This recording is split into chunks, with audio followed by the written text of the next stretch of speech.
Now, the reason why it's important to know the relationship between the peak pressures and the plateau pressures is that when the ventilator is alarming with high pressures, you can figure out what's going on with the ventilator. Remember, the peak pressure is the summation of the resistance and the compliance in the circuit. The plateau pressure is just the compliance. So knowing the ratio between these two things can tell you some very important things. If, for example, the peak pressures are greater than your plateau pressures and the vent is alarming, then you have to think about things that would be causing a problem of resistance. Those would be things like bronchoconstriction. Perhaps this patient has a mucus plug.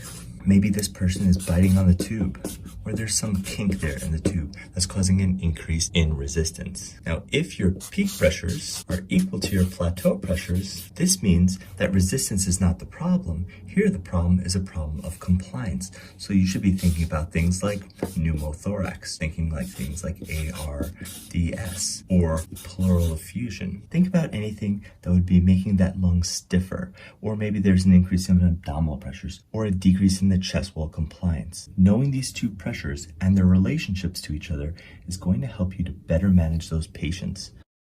In our Crit Bits, we also take requests.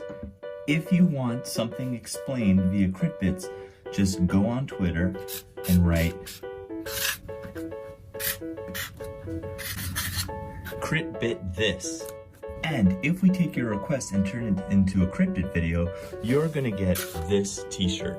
Well, not this t-shirt, because that's one that I wore, but it's gonna be a brand new t-shirt that you get to wear and show off to all your friends. Okay, that's it for today. Stay tuned for the next Crit Bits.